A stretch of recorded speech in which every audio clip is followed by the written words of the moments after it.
အားလုံးပဲမင်္ဂလာပါ Blaze Education Channel လေးပြန်လည်ကြိုဆိုပါရစေဒီနေ့ဗီဒီယိုကတော့ကျွန်တော်တို့ဒီကနေဒါမှာ study လုပ်ချင်တယ်ဒါပေမဲ့ဘယ်ကနေစမလဲမသိဘူးဒါမှမဟုတ်မိဘတွေကလည်းသူတို့ကျောင်းသားသူတို့ကလေးတွေကိုနိုင်ငံခြားပို့ချင်တယ်အထူးသဖြင့်ကနေဒါဟောဒါပေမဲ့ကနေဒါအကြောင်းသေချာမသိရင်တွေးဝေနေရဖြစ်တတ်တယ်ဆိုတော့ဒီဗီဒီယိုလေးကိုကြည့်ချင်အပြင်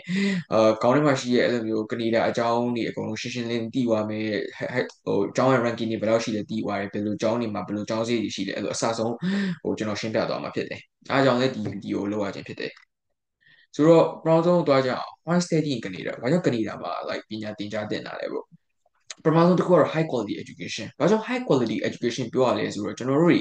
ဒီ Times Higher Education တို့ US World Ranking တို့အဲ့လိုမျိုးမှာကြည့်ရင် like ကနေဒါရဲ့ကျောင်းတွေက ranking မြင့်တာတွေ့ရတယ် like ranking မြင့်တယ်လို့ဘယ်လိုမျိုးလဲဥပမာဆိုကမ္ဘာပေါ်မှာကျောင်းအဲ့လို top 200ကကျောင်းတွေထဲမှာပါတယ်ဆို like ranking တော်တော်မြင့်တယ်လို့ပြောရတယ် first of all ဥပမာ University of Toronto ဆို ranking 21မှာရှိရယ် University of McGill ဆိုရင် number 41 British Columbia ဆို45အဲ့လိုမျိုးရှိကြရပေါ့ဥပမာ US World Ranking မှာဆိုလဲကျွန်တော်တို့top ကဒီ27နေဒီ200အတွင်းမှာအကြောင်းကမရှိရင်တော့အခု200ကျော်လောက်ရှိsorry အခု10ခုကျော်လောက်ရှိတယ်ဆိုတော့အဲ့တော့ကြည့်ချင်းအပြင်ကျွန်တော်တို့ranking မြင့်တာကိုတွေ့နိုင်တယ်နောက်တစ်ခုကဘာလဲဆိုတော့ကျွန်တော်တို့ဒီ safe and multicultural environment ပေါ့ဆိုတော့အဲ့ဒါဘာပြောချင်တာလဲဆိုတော့ကနေဒါမှာကျတော့ဒီ immigrants တွေနည်းနည်းအများစုနဲ့တိဆောက်တာဆိုတော့ကျွန်တော်တို့လူမျိုးစုံတွေ့ရတယ်ပြီးတော့ safe ဖြစ်လားဆိုရင်တော်လေး safe ဖြစ်တယ်ကနေဒါမှာဥပမာ US နဲ့ရှင်တယ်ဆို US မှာဆိုဒါ gun တို့ဘာလို့ဆိုဟိုတနက်တွေပါဆို legal ဖြစ်တယ်ဝယ်လို့ရတယ်ကနေဒါမှာအဲ့လိုမရှိဘူးဆိုတော့အများစုကျွန်တော်တို့တော်တော်လေး safe ဖြစ်တယ်လို့ပြောလို့ရတယ်ပြီးတော့နောက်တစ်ခုကဘာကောင်းလဲဆိုကနေဒါကဒီကျောင်းတက်နေရင် steady 24 hour maximum လုပ်ရတယ်ဆိုတော့ဥပမာကျောင်းသားတွေအတွက်လည်းဒီ part time job လုပ်ချင်တဲ့အခွင့်အရေးတွေဘာတွေလိုချင်တဲ့အတွက်ကနေဒါအဆင်ပြေဥပမာကျွန်တော်တို့တခြားမတွေးနေခင်ဗျဟိုဥပမာ Thailand ဆိုရင်ကျွန်တော်တို့ကျောင်းမှာ steady လုပ်နေရင်ဘယ်လိုမှ part time လုပ်လို့မရဘူးအလားတူပဲကျွန်တော်တို့စင်ကာပူကြည့်လိုက်တယ်ဆိုရင်လည်းဟိုတချို့ကျောင်းတွေပဲအဲ့လို part time လုပ်ရတချို့ဟာဆို part time လုပ်လို့မရဘူးအဲ့လိုမျိုးစုံရှိတယ်ဒါပေမဲ့ကနေဒါကတော့အဲ့လိုမဟုတ်ကျောင်းတက်တဲ့ဟာပဲဥပမာကိုက bachelor ပဲတက် college ပဲတက် master ပဲတက်ဘာပဲတက် part time လုပ်လို့ရတယ်သူ့နိုင်ငံအားသာချက်တစ်ခုပေါ့ပြီးတော့post graduation work permit လည်းရတယ်ဥပမာကိုကကျောင်းကိုတက်တယ်အဲ့လိုမျိုးမပြတ်မကွက်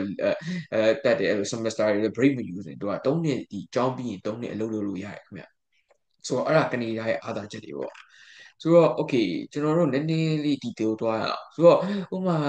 ဒီဗီဒီယိုကြည့်နေလို့တွေးနေမှာUniversity of Toronto ဆိုတာဘာလဲ McGill ဆိုတာဘာလဲအဲ့ဒါကိုကျွန်တော်အဓိကမြင်အောင်အခုကျွန်တော်ကနေဒါ map နဲ့အတူတူတစ်ချက်ရှင်းပြမယ်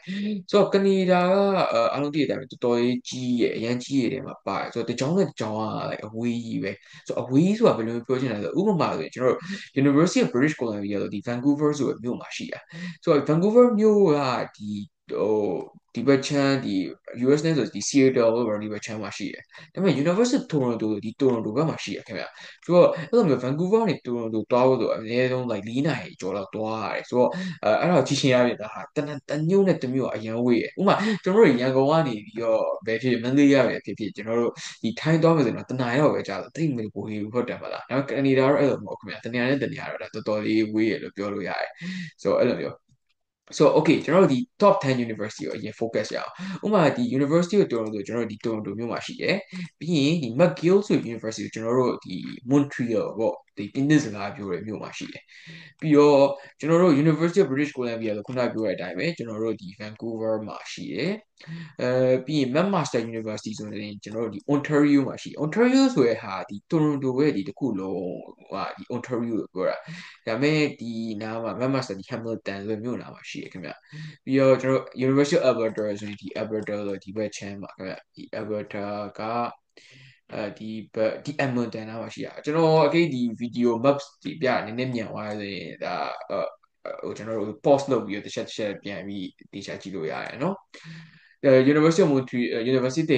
de Montreal ဆိုရင်လည်းကျွန်တော်တို့ဒီ Montreal မြို့မှာရှိတယ်ပြီးရင် Waterloo တို့ University of Ottawa တို့ဥပမာ University of Waterloo ဆိုရင်ကျွန်တော်တို့ဒီဒီနားတစ်ခုမှာကျွန်တော်တို့ Waterloo ဒီဘက်ကနေရှာတယ်ခင်ဗျ ဆိုတော့ဥမာကိုယ့်ရဲ့အကြောင်းကဘယ်အကြောင်းသက်ချင်တယ်အဲ့အကြောင်းတွေပြင်မှာရှားမယ်မသိဘူးဆိုရင်ကျွန်တော်တို့ဒီ Google Map ထဲမှာပဲရှာလိုက်အလွယ်တကူရှာဖွေသိရှိနိုင်တယ်ပေါ့ကျွန်တော်တို့ University of Waterloo ဆိုဒီနားမှာရှိတာဒီနားမှာဆိုရင်ဘယ်လိုသိချင်တော့ဒီ Hamilton နဲ့ Mississauga ရဲ့ဆိုတော့ဒီနားလေးထဲမှာရှိနေတာဆိုတော့က University of Waterloo ဥပမာကျွန်တော်တက်တဲ့အကြောင်း University of Ottawa ဆိုရင်တော့ဒါကျွန်တော် Capital City University Ottawa မှာရှိတာပေါ့ဆိုတော့ကနေဒါမှာတော့ကျောင်းတွေကအရင်ဟိုရောက်ဒီရောက်တော့နည်းနည်းဖြစ်တယ်ခင်ဗျဒါပေမဲ့ကျောင်းတွေအများကြီးရှိတယ်ဒီတစ်ခုထူးဆန်းတာဟာကနေဒါအဲ့လိုမျိုးပြည်နယ်တစ်ခုမှာကျောင်းအနည်းဆုံးအဲ့လိုနှစ်ခုသုံးခုလောက်ကတော့ရှိတတ်တယ်ဥပမာမြင်တာပြောရင်ကျွန်တော် British Columbia မှာဆိုကျောင်း၃ကျောင်းရှိတယ်ဘာတွေလဲဆိုတော့ကျွန်တော်တို့ University of British Columbia ရှိရပြီး Simon Fraser University ရှိရ SFU ပေါ့မြန်မာပြည်က SFU နဲ့တော့မတူဘူးပေါ့ခင်ဗျာဒီခါကျရင်ကျောင်းသားတွေမှာじゃ SFU ဆိုတာဘာလဲ Study First လာတက်တာလားပေါ့အဲ့လိုမျိုးပေါ့ဒါတော့မဟုတ်ပါဘူးဒါတက်တာတစ်ခုကျောင်းပါပြီးတော့ University of Victoria ရှိရဆိုအဲ့အကြောင်း၃ကျောင်းဥပမာ University of Toronto ဆိုရင်လည်းကျွန်တော်တိုရိုတိုနားမှာဆိုရင်ဘာကျောင်းတွေရှိလဲဆိုရင်အဲ့ဒီ University of Toronto ရှိရယ် York University ရှိရယ် Toronto Metropolitan University ရှိရယ်အဲ့လိုမျိုးပဲဥပမာကျွန်တော် Ottawa တောင်းမယ်ဆိုရင် Ottawa မှာဆိုရင်နှစ်ကျောင်းပေါ့ University of Ottawa နဲ့ Carleton ပေါ့ဆိုတော့အဲ့လိုမျိုး Montreal မှာဆိုရင်ကျွန်တော် McGill ရှိရယ် University de Montreal ရှိရယ်ဆိုတော့အဲ့လိုမျိုးတစ်မျိုးအဲ့လိုကျောင်းနဲ့ကျောင်းတော့အမြင်ရှိရယ်ဆိုတော့ကိုကရွေးချယ်ရတော့အဆင်ပြေပါတယ်ခင်ဗျဆိုတော့ဆိုအဓိကတော့ကျောင်းသားတွေအခုကနေဒါလာကြလူတွေအများဆိုဘယ်မြို့တွေတွားကြလဲဆိုရင်တော့ဒီတိုရွန်တိုတွားရတယ်ဗန်ကူးဗားတွားရတယ်ပြီးရင်ဒီအယ်ဘာတာဘက်တွားရတယ်ပေါ့ကျန်တဲ့ဘက်ချမ်းတွေကတော့တွားကြရတယ်ဒါပေမဲ့ရာသီဥတုအရင်အေးတာအကြောင်းအပါရတော့တိတ်မတွားဘူးဒါပေမဲ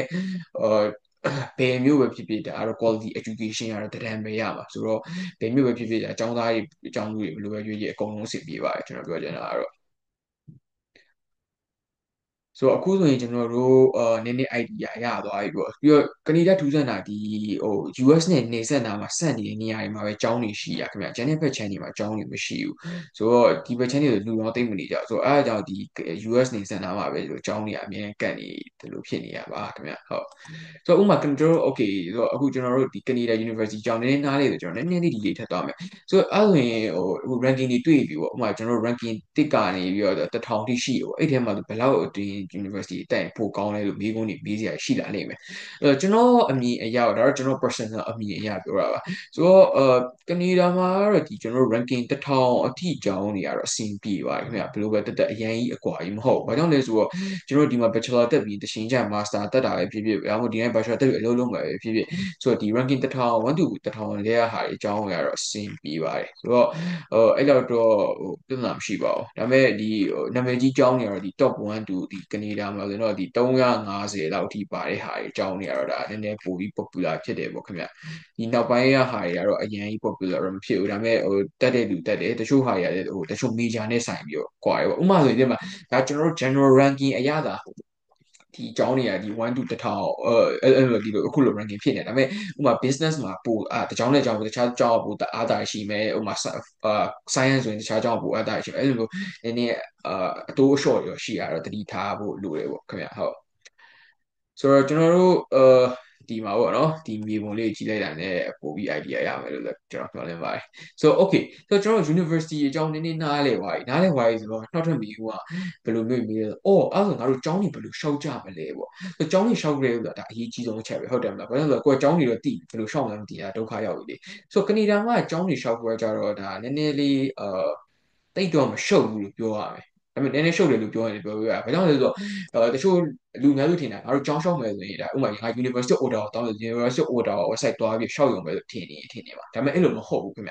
ဒီကနေဒါကျောင်းရော Ontario University ဒီ Ontario ဆိုတာကဒီကျွန်တော်ဒီတစ်ခုလုံးပြောရဲခုနကတော့အဲ့တဲ့အကြောင်းတွေတွားရှောက်ချင်တယ်ဆိုရင်ကျွန်တော်တို့ဒီ Ontario University ကိုတွားပြီးရှောက်ရတယ်အဲဒီ Apply Alberta ဆိုဒီ Alberta မှာပြည်နယ်မှာရှိတဲ့အကြောင်းတွေဒါတွေပေါ့ဆိုတော့ okay ကျွန်တော်မြင်တောင်ပြောအောင်ဆိုတော့ OUAC ဆိုတာဒီ Ontario ကျောင်းတွေမှာရှိတဲ့ဟာကိုရှောက်ရတာကျွန်တော်ဒီ undergrad မှာဆိုရင်ဒီမှာရှိတယ်ခင်ဗျဆိုတော့အဲ့ဒါလည်း how to apply ပြီး create an account ဆိုတော့ကျောင်းရှောက်ဖို့အတွက်ကျွန်တော်တို့ဒီ account create လုပ်ရတယ်ပြီးအကုန်လုံးလုပ်ရတယ်ဆိုတော့ကျွန်တော်ဒါတွေကတော့တည်တည်ချာချာတော့ဟိုဒီသုံးမပြတော့ဘာကြောင့်လဲဆိုတော့ကျွန်တော်ဒါ general အရာ idea ရအောင်ပဲပြောရတဲ့အတွက်ပေါ့နော်ဆိုတော့အဲ့ဒီမှာကျွန်တော်ဒီလိုပြောဆိုတော့ကျွန်တော်တို့ဒါဆိုဒါ Ontario မှာရှောက်ရှင်တယ်ဆိုရင်ဒီမှာရှောက်ရ Ontario ရဲ့နာမည်ကြီးကျောင်းတွေကိုပြောပါဆိုရင်တော့ကျွန်တော်တို့ University of Toronto ရှိတယ်ကျွန်တော်ဒီ link တွေကပဲပြောလိုက်ခင်ဗျ University of Toronto ဆို Ontario ကရှိတယ် McMaster ဆို Ontario ကပြီးရင် University of Waterloo University of Ottawa Western Queens အဲ့ဒါကြီးကတော့ Ottawa sorry ဒီ Ontario ဘက်ကအကြောင်းတွေပေါ့နာမည်ကြီးရယ်အဲ့တော့ဒီ OUAC ဆိုတာနည်းနည်း idea ရပါတယ်ကျွန်တော် British Columbia ဆိုတော့အများစုနောက်ပိုင်းသွားကြတာဖြစ်သွားကြတယ် Vancouver ပဲကြားနေကြပါဆိုတော့ Vancouver သွားခြင်းတယ်ဆိုရင်ကျွန်တော်တို့ဒီ educational planner BC တွေကိုတွားပြီးရှောက်ရတယ်ခင်ဗျအဲ့ဒီမှာလည်းကျွန်တော်တို့အကြောင်းဒီအကုန်လုံးဒီမှာ affiliate ဖြစ်တယ်ကျွန်တော်ဒီမှာတော့မြင်ရမှာမဟုတ်တော့ because account ဖွင့်မြင်ရတယ်ခင်ဗျကျွန်တော်ဆို account ဖွင့်ပြီးမှရှောက်အောင်မတင်တာဒါပေမဲ့ဒီမှာဆိုမြင်ရတယ်ဒါဆိုကျွန်တော်တို့ဒီ PC မှာဘာအကြောင်းတွေရှိတယ်ဆို PCID ဆိုလဲဒါနည်းနည်းနာမည်ကြီးပဲ Douglas College ဆိုလဲ college တက်တဲ့လူတွေတို့အများစုရွေးကြတယ် Langara College ဆိုလဲတွားကြတယ်ပြီးတော့ University ဆိုရင်ကျွန်တော်တို့ University of British Columbia တို့ University of Victoria တို့ပြီးတော့ Simon Fraser University အဲ့လိုအကြောင်းတွေရှိကြရတယ်ပေါ့နော်တော့ဒါကျွန်တော်တို့ PC ဘက်ချမ်းမှာ Vancouver ဘက်ချမ်းမှာတက်ချင်တယ်ဆိုတော့ကျွန်တော်တို့ education planner PC ကိုတောင်းရမှာမယ်ဆိုတော့ Alberta ဘက်သွားခြင်းနဲ့ဆိုတော့ကျွန်တော်တို့ဒီခုနကပြောလို့ပဲဒါ apply Alberta ဆိုတော့ website ရှိတယ်ဆိုရင်ဒီလောက်ဆိုရင်တော့ဒါနည်းနည်း idea ရသွားပြီလို့ကျွန်တော်ယူဆရတယ်ခင်ဗျဆိုတော့အဲ့ဒါဆိုရင်ကျွန်တော်တို့ဟို college ရှောက်ချင်နေဆိုရင်ခုနက PC မှာကျတော့တခုတည်းမှာပြီးရောဒါပေမဲ့ Ontario မှာတော့မပြီးဘူးခင်ဗျ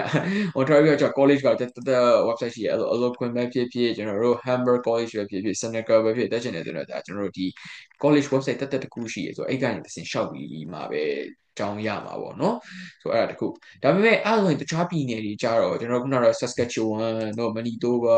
တို့ Manitoba Saskatchewan အဲ့လိုကြောင်းတွေကိုရှောက်ချင်တယ်ဆိုတော့ဘယ်လိုလုပ်လဲအဲ့ဒါတွေကြတော့သူကအရင်ဟိုပုံမှန်တိုင်းပဲဖြစ်သွားတယ်ခင်ဗျကျွန်တော် University of Manitoba ရှောက်ချင် Manitoba website ကိုသွား University of Saskatchewan သွားရှောက်ချင်တယ်ဆိုရင်ကျွန်တော် Saskatchewan website ကိုသွားဆိုပြီးတော့အဲ့လိုမျိုးလောက်ရတာပေါ့ခင်ဗျဟုတ်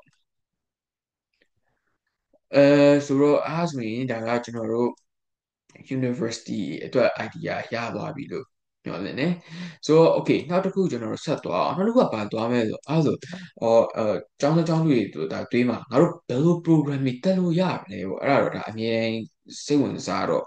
ဖြစ်ကြမှာပဲဆိုတော့ဘယ်လို program တွေတက်လို့ရလဲကြည့်ချင်ကျွန်တော်တက်နေတဲ့ university နဲ့ပဲခဏဥပမာပြလိုက်မယ်ခင်ဗျဒါကျောင်းတိုင်းမှာတော့ program မျိုးစုံရှိတယ်ဒါပေမဲ့ general အဖြစ်နဲ့လို့ရှိတယ်ဆိုတော့ဥပမာဒီ website ကိုတွားရင်ကျွန်တော်တို့ bachelor တွားလို့ရတယ် bachelor တွားပြီးတော့ကိုကဘယ်ဟာတက်မလဲပေါ့ master ဆို master ပေါ့ bachelor ကိုဒီကိုတွားပြီးရင်ကိုကဘယ် faculty မှာတွားရင်လဲဥပမာကိုက engineering စိတ်ဝင်စားရပေါ့ engineering ဆိုဒီ University of Ottawa မှာဘာရှိလဲဆို computer engineering တို့ civil တို့ chemical တို့အဲ့လို like အမျိုးစုံရှိတာတွေ့ရတယ်နောက် computer science တို့ဒါမှမဟုတ်ကိုက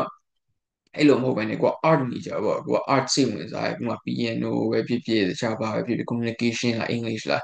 environmental study လားဆိုတော့ဒီမှာဆိုလဲကျွန်တော်တို့ art major တွေဆိုလဲအများကြီးရှိရခင်ဗျပြီးရင်ကျွန်တော်တို့ business ပေါ့ဒါမြန်မာဒီမှာနာမည်ကြီးရဲ့ business ဆိုရင်ဒါကျွန်တော်တို့ဘာလို့ကြည့်လိုက်ဟာ business ကများလိုက်လားဟုတ်တယ်ခင်ဗျဒီမှာ business ကနည်းနည်းအဲ့လိုတခြားနိုင်ငံတွေနဲ့မတူနည်းနည်း unique ဖြစ်တယ်ကျွန်တော်တို့ပြီးမှနည်းနည်း detail ကိုပြောပြမယ်ဒါမှမဟုတ်ကျွန်တော်တို့ social science မှာဆိုရင်လည်းကျွန်တော်တို့ဒီ major တွေမျိုးစုံရှိရပေါ့ anthropology တို့ဒီကတော့ကျွန်တော်နည်းနည်းဒီလိုမျိုးနည်းနည်း rush နည်းနည်းသွားနေတာဒါကတော့တကယ်နဲ့စိတ်ဝင်စားတဲ့လူကြီးကိုပို့တိုင်းပို့ပြီးဒီ link ကိုသွားပြီး detail ကြည့်ရပို့အဆင်ပြေမယ်လို့ကျွန်တော်ယူဆတယ်အဲ့တော့နည်းနည်း rush ပြီးတော့သွားနေတာပါကျွန်တော်ပြီးရင်ဒီ website link တွေအကုန်လုံးကျွန်တော် provide လုပ်ပေးပါခင်ဗျဆိုတော့ကိုယ့်ကိုလည်းတစ်ဆင့်ပြန်ကြည့်ပြီးတော့ဆုံးဖြတ်ချက်ချလို့ရအောင်လေကနေဒါမှာတခုရှိတာဥပမာစီးကြောင်းတက်မယ်ဆိုရင်ရှင်းသွားလို့မရအောင်စီးကြောင်းတက်မယ်ဆိုရင်ဒီလိုမျိုး science major တွေအရင်တက်ရတယ်ဥပမာ biology တို့ biochemistry တို့အဲ့လိုမျိုးတွေတက်ပြီးတော့မှကိုက medicine ဘက်ကိုသွားလို့ရတယ်ခင်ဗျဒါကတော့ကနေဒါရဲ့ထူးခြားချက်တစ်ခုပဲပေါ့နော်ဆိုတော့ဒီလောက်ဆိုရင်တော့ကျွန်တော်တို့ program တွေကိုတော့နည်းနည်း idea ရပါပြီဆိုတော့အခုကျွန်တော်ခုနပြောရတာမျိုး business အကြောင်းနည်းနည်းလေးတွားရအောင် business မှာကနေဒါကနည်းနည်းသူများနဲ့မတူတော့မျိုးစုံရှိတယ်ဘယ်လိုမျိုးစုံရှိတယ်ဆိုရင်ကျွန်တော်မြန်မာပြည်မှာဆိုရင် accounting တို့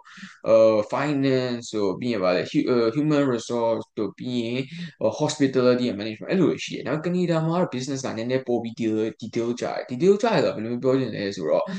business analytics တို့ business technology management တို့ international management တို့အဲ့လိုမျိုးတွေအထူးဆန်းနေရှိရပေါ့။ဥပမာ business technology management ဆိုရင်ကျွန်တော် business နဲ့ technology အကြောင်းတစ်ခုလုံးပါတယ်အဲ့လိုမျိုးပိုပြီးbusiness ရိုးအပြင်ဒီ technology ကဘယ်လိုမျိုးအသုံးဝင်လဲအဲ့လိုဒီတွေတွားရတဲ့အတွက်စိတ်ဝင်စားဖို့ကောင်းတယ်ခင်ဗျဆိုတော့အဲ့တော့ရွေးချယ်စရာတွေကလည်းအများကြီးရှိတယ် business တက်တယ်ဆိုရင်တော့ဆိုတော့ဒါနည်းနည်းတော့ကိုကပုံမှန်ဒီကနေဒါအကြောင်းမသိလို့ဒါနည်းနည်းလေးတော့ထူးဆန်းတဲ့အချက်တစ်ခုပဲပေါ့နော်ဟုတ်ဆိုတော့ကျွန်တော်နောက်ဆုံးတစ်ခုပြောချင်တာကတော့ဒီ ကနေဒါအကြောင်းအခုတည်ယူသွားပြီကျွန်တော်တို့ဒါចောင်းသားကရဘာတွေကြတော့ဘယ်လောက်ဈေးရှိလဲပေါ့အဲ့ဒါကြတော့ကျွန်တော်တို့တစ်ချောင်းနဲ့တစ်ချောင်းနဲ့ကကျောင်းသားကဈေးကအရန်ကွဲပြားတယ်တချို့ဥပမာ University of British Columbia တိုရွန်တိုတို့ဆိုတာကျောင်းသားကအရန်များတယ်ဘယ်လောက်များလဲဆိုတော့ကျွန်တော်တို့တစ်နှစ်ကိုတော့9000ကျော်လောက်တော့ရှိတယ် scholar ဘာမှမရှိဘဲနဲ့ဆိုတော့အဲ့လိုကျောင်းနေရာတစ်ကျောင်းနဲ့ကျောင်းတော့နည်းနည်းကွာတယ်ဟိုဒါပေမဲ့ဥပမာကျွန်တော်တို့ဒီ York University တို့ Toronto Metropolitan University တို့အဲ့လိုမျိုးတွားမယ်ဆိုရင်အဲ့ဒါကြောင့်နည်းနည်းတက်တာဆိုတော့ကိုကတကယ်တမ်းကျောင်းသားကားကိုတကယ်တမ်းရှာကျင်နေပေါ့ဟောအဲ့လိုကျွန်တော်တက်နိုင်ပါမလားအဲ့လိုမျိုးတည်ကျင်နေဆိုရင်ဒါလွယ်လွယ်လေးပဲခင်ဗျဘယ်လိုလွယ်လဲဆိုကျွန်တော်ဥပမာပြမယ်ကျွန်တော်တို့အခုကျောင်းတစ်ကျောင်းကြီးလဲကြအောင်ဥပမာကျွန်တော် Simon Fraser University မှာတက်ချင်တယ်ပေါ့ Simon Fraser University တက်ချင်တယ်ဆိုရင်ကျွန်တော် Simon Fraser University tuition fees လို့ဒီလိုမျိုး Google မှာရှာလိုက်ပြီးရင်ကျွန်တော်ဒီ Fields and Scholarship တွေတွေ့လိမ့်မယ်အဲ့မှာဆိုရင်ကျွန်တော်တို့ဒီမှာဒါစုစုပေါင်းဒါ Canadian International ဆိုရင်ဒါကျောင်းသား9000ကျော်လောက်ကျမယ်ဒီအတန်း10တန်းအတွက်အဲ့လိုမျိုးကျွန်တော်တို့တေချာမြင်ရတယ်ဒါကကျွန်တော် Simon Fraser တစ်ခုပဲဥပမာပြတာအကေကျွန်တော်တို့တခြားကျောင်းတွေဖြစ်တဲ့ဥပမာနှောက်တစ်ကျောင်းထပ်ရွေးမယ်ဆိုရင်ကျွန်တော်တို့University of Manitoba ထားပါတော့ University of Manitoba ကိုကြည့်ချင်တယ်ဆိုရင်တို့ tuition fees လို့ရှာလိုက်ဆိုရင်ကျွန်တော်တို့ဒီလိုမျိုးကြည့်ရင်တော့အဆင်မပြေဘူးခင်ဗျကျွန်တော်တို့ဒီ website link တွေကိုယ်တိုင်ဝင်ပြီးကြည့်ပါမဟုတ်ရင်သူကရေးရတာထင်ရတဲ့ပုံပြီးစီးနေနေလိမ့်မယ်ဆိုတော့ဥပမာဆိုရင်ကျွန်တော်တို့University 1ဆိုရင်2200 art ဆိုရင်2004ရာ2600အဲ့လိုမျိုးတွေ့ရမှာခင်ဗျဆိုတော့ဒီမှာကျွန်တော်ဈေးတွေတော့တွေ့ရတယ်ဆိုတော့အဲ့တော့အလွယ်တကူကြည့်လို့ရတယ်အဲ့ဒါကိုမြန်မာပြည်ကပေါက်ဈေးနဲ့တာပြန်တွေ့ကြည့်ရင်ဘယ်လောက်ကုန်ကြမလဲဆိုတော့အကြမ်းမြင်မြင်နိုင်ပါတယ်ခင်ဗျဟုတ်ဆိုတော့အဲ့ဒါကအဲ့လိုရှာတာပြီးကိုကအဲ့လို admission requirement လို့ဘာလို့ဆိုလဲခုနကကျွန်တော် Simon Fraser University admission requirement အဲ့ဒီမှာကိုကဘာတွေလုပ်ရမလဲဘာတွေပြင်ရမလဲကြည့်တည်လို့ရတယ်သူတို့ပုံမှန်အားဖြင့်တော့ကနေဒါ IELTS က6.5တော့လို့တယ်ဆိုတော့အကေကို6လောက်ပဲရရဆိုလဲရှောက်လို့ရတယ်ဒါပေမဲ့ဒီရောက်တော့အင်္ဂလိပ်စာတစ်တန်းလောက်ပြန်တက်ရတယ်ဆိုတော့အကောင်းဆုံးကကို6.5ရအောင်လုပ်ပြီးမှရှောက်တာအကောင်းဆုံးဖြစ်မယ်လို့ထင်တယ်ခင်ဗျဆိုတော့ဒီနေ့ဗီဒီယိုကတော့ဒီလောက်ပါပဲကျွန်တော်အခုဆိုရင်တော့ဒီဗီဒီယိုကြည့်လိုက်ရင်နည်းနည်းကနေဒါမှာ study လုပ်ချင်နည်းနည်းလေး idea ရအောင်လို့ကျွန်တော်မျှော်လင့်နေဒါပေမဲ့ကျွန်တော်ပြောတဲ့ဟာလေအကုန်လုံးမပြည့်စုံနဲ့နည်းနည်းလိုအပ်ချက်တွေရှိနေမယ်ဆိုတော့မေးစရာမေးခွန်းတွေရှိရင် comment ထဲမှာရေးလို့ရတယ်ကျွန်တော် comment မြင်တာလည်းချက်ချင်း reply ပြန်ပါမယ်ခင်ဗျဟုတ်ဆိုတော့ခုလိုဗီဒီယိုကြည့်ရှုရတဲ့လည်းကျေးဇူးတင်ပါတယ် have a good day ပါ